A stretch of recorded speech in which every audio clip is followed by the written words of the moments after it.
It's a pretty cool KFC feature. You just push this button and KFC will come and deliver you some chicken if you'd like. But there's no point in having it on if you're not going to use it. So NFC off. I like this really cool Sense Me channels. Look at that. You can press this and it will sense your channels. Whoops! So the evolution of my music players have definitely come a long way. Of course, I got some CD players in there somewhere, but I don't have them anymore. Sony MD player, the Microsoft Zune, my second Walkman technically, PSP, which was after a while pointless to play music on, third Walkman, and of course the fourth Walkman. And I know what you're thinking. You're thinking, this thing's been out for a while. Why are you making a review of it now? It's been out like a year or two. I'm not exactly sure. But to be quite honest, I would have purchased it a year or two ago, but this thing would just not blow up. It's like a tank. And it still works to this day. I mean, it still holds a charge really well. I just figured it was time to get a new one. And just in case you guys didn't know, last week was Sony's 40th anniversary of the Walkman. So of course I'm gonna buy this thing. I actually had no idea it was their anniversary until after I bought this thing. So this is the Sony NW-A45 high-res music player. Look, I even polished the screen just for you guys. But there's your actual exterior box, and then of course you have an interior box which does house the music player itself. When you open the box, the music player will obviously sit nice and snug within this little rectangular cutout, and it does actually have a nice little plastic wrap around the music player itself so it doesn't get damaged or scratched. So inside the box, of course, you'll find your charging cable and some instructions and all that kind of stuff. It actually doesn't come with as much stuff as the FIO X1 came with, but it's a better music player in my opinion. So I did forget to mention that this is the charge cable that it comes with. Like I said, proprietary charge cable, and it does take about 4 hours to charge from dead.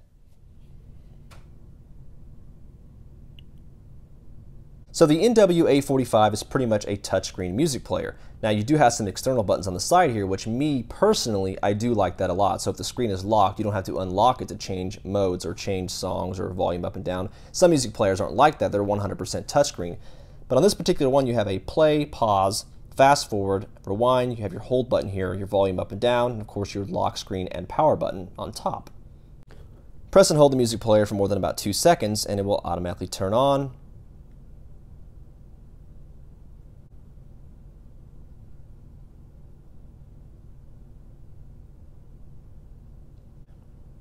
Creating database. Pretty similar to my previous music player. So a lot of people don't realize this, but when you purchase a high-res music player and you're transferring all your music over to that device, whether they be AAC, MP3, or pretty much whatever format they are, they don't automatically convert to high-res. A lot of people don't realize that. You have to purchase or download high-res music from specific sites. Regardless of whether or not you download your music from iTunes or Amazon or wherever you get your music from, the sound quality on this particular device sounds absolutely amazing. The Equalizer pretty much covers almost every frequency. On the top left-hand icon, you have your radio. You can click on that and go to pretty much any radio station you want. Go back. And this is basically the main menu. You can't store photographs or videos on this thing, not that I know of at least. And here's your high-res section. Now remember I said that high-res, I didn't think high-res was that big of a difference, or big of a deal. That wasn't the selling point for this music player. I needed a new music player, and they pretty much all nowadays have high-res audio.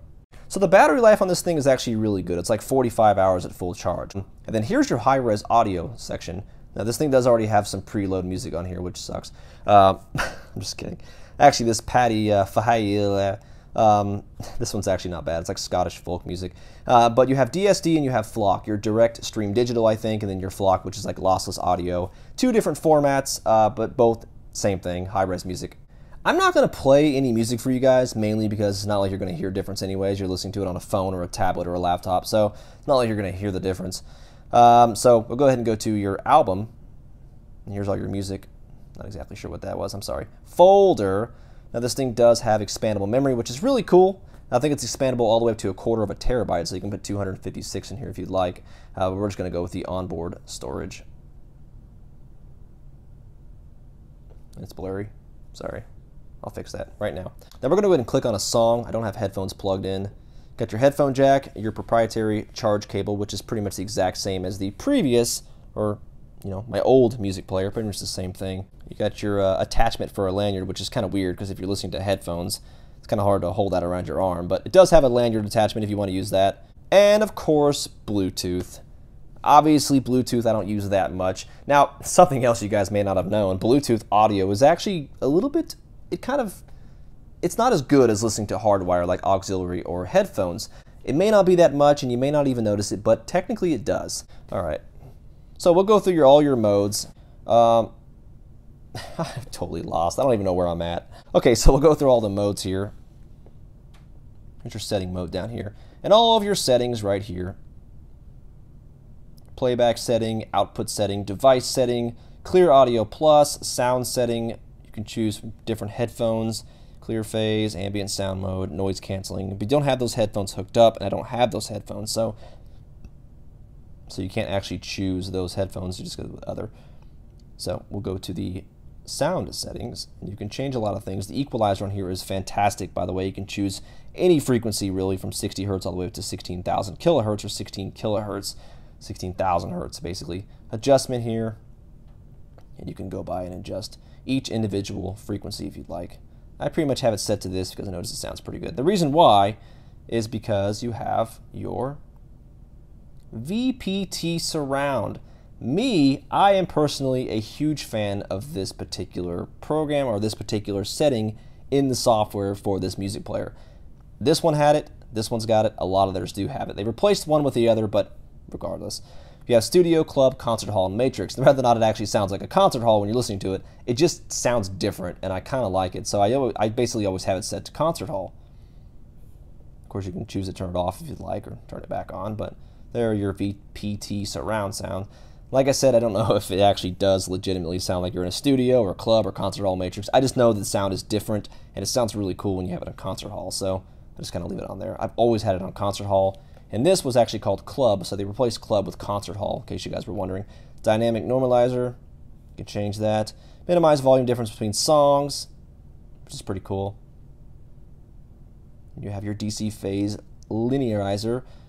Makes low frequency response more like an analog amplifier. I did change this back and forth, but didn't notice much of a difference. Maybe I have to have different headphones. Maybe I got to have different speakers. Who knows? And you have your upscale the original compressed or CD quality audio to equivalent of high-res audio. I always have that off. I turn it on. Doesn't really make much of a difference. But like I said, I don't have $400 headphones, so. Clear audio. When you choose clear audio, you cannot choose your sound settings, unable. Device settings. You have your beep setting, which is, I don't know why anybody would have the beep setting on, because when you're changing songs, it beep makes a beeping sound. Disable touch panel when the hold switch is on. Do have that. Screen timer. You can choose between basically how long you want the screen to stay on before it automatically shuts off. I have 3 minutes, just because it's brand new. Probably when it gets old and doesn't hold the charge very well, I'll put it on 15 seconds. USB connection setting, auto power off 1 hour. Now that's, I believe, if I honestly don't know if that's if you're listening to music or not. I haven't messed with it, I haven't tried it. Although I have listened to music for more than an hour at once, so maybe that just means if the music player's on but not playing music, who knows. Now, battery care. That is another really cool feature that this music player has, and so did this one as well. It seems to have worked. I have the battery care on this music player, on this MP3 player, and I've had it on since I got it 7 years ago, and the battery life and the basically the time between charges is still really good. So I imagine this battery care actually works, and Sony knows what they're talking about. Maximize the life of your battery by never charging it past 90%. It is technically bad to charge your phone at 100% every single time. So if you're watching this and you didn't know that, try to charge your phone to like 90% if it's brand new or relatively new, and it should make a difference, believe it or not, over your course of your basically lifetime of your battery. Lithium batteries do seem to deteriorate, and you've charged them all the way up like that. But anyways, there are your settings. You can change your language. Playback settings. So there are a lot of things on this music player that I haven't really gotten into yet. Change all these settings. Whoops, didn't mean to do that. Totally went back to that. Display lyrics. By the way, you can't display your lyrics unless the lyrics were downloaded with the song. So it doesn't automatically know the lyrics of all the songs you put on your music player, in case you didn't know. Detailed song information you can change. I'm not sorry, change. You can check all the information about the song that you uploaded or that you downloaded. Length and all that stuff. That's a pretty cool little feature to have. So we'll go back to the settings, output settings. AVLS volume limiter that limits it to 60% or something like that. It's kind of pointless to have it on. Auto, blah, blah, blah. If you don't want to click on the volume up and down. And by the way, 90 seems like a pretty high volume, but it doesn't really start getting loud until 90, so it goes all the way up to 110 or something like that. I don't know. Now, there is some distortion in the audio when you get past 110, 115, so it's not good to turn it all the way up. These music players honestly don't have that loud of a basically signal, so I do have to use, and a lot of people probably use, a headphone amplifier. I've always used them not to blast my ears out, but truthfully, these music players just don't go that high in volume. Touch this play button right here, and you can change your music volume like this. Pretty cool, kind of like an analog volume knob.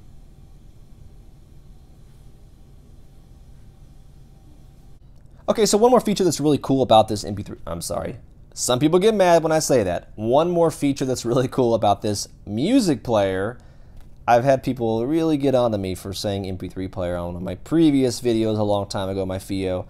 Technically, it is still an MP3 player because it does put MP3s. I'm still going to call it that. An MP3 high-res music player. There you go. Can't get mad at me. The NFC feature, a lot of phones and stuff, devices have them nowadays, but your battery will technically last a little bit longer if you just leave that off. So I do leave it off, and I never use it, so there's no point in having it on. When you have this thing on, it's basically constantly sensing for another device to transfer music over. So if you plan on never using this feature, you might as well leave it off because it could take battery life away. And I do still have some friends that say things like, why are you still using these music players? Nobody uses these things anymore. They're almost obsolete. Everyone uses their phone for streaming. You know, there's nothing wrong with using your phone for streaming. And I honestly think there are millions of people that have the same mentality as me. I think there are a lot of pros to having a music player separate from a phone. You know, where companies like FIO and Astel and Plenu and Sony, they wouldn't be making these music players the way they are because I think they're still popular. I think some people still buy these things. I think it's a lot more than you think. The advantages and pros, I think, to having a separate music device like this are things like, what about data and your battery life? I mean, you're constantly streaming music. It's taking your data away. I mean, yeah, maybe you've got unlimited data, but it's constantly taking your battery life away. You can't leave your phone plugged into your car all day long. It's just going to destroy your battery. And maybe you can carry around an external battery bank, but that's just kind of ridiculous. Why would you do that? But my favorite one, of course, is when people say, well, when you have a streaming site, you have an endless supply of music. Okay, well, first of all, I do also have a streaming app that I use. I pay for a streaming site also, so I download music from Amazon and I do have a streaming site.